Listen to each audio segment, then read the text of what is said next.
Some procedures in your organization are not simple. They branch, they have exceptions, and when you try to write it all down, you end up with a wall of text or a bunch of shapes with lines connected to it that are really difficult to read. Decision trees fix that.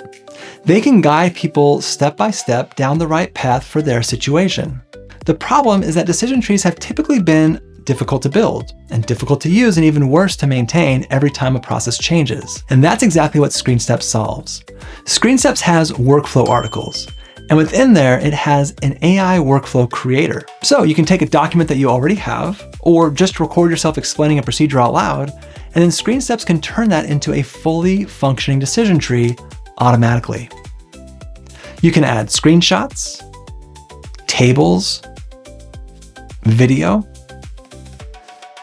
and links to other resources, all built right into the branching steps. And it lives in your knowledge base and inside SideKick, right alongside the applications that your employees already use. If decision trees have ever felt intimidating, they're not anymore.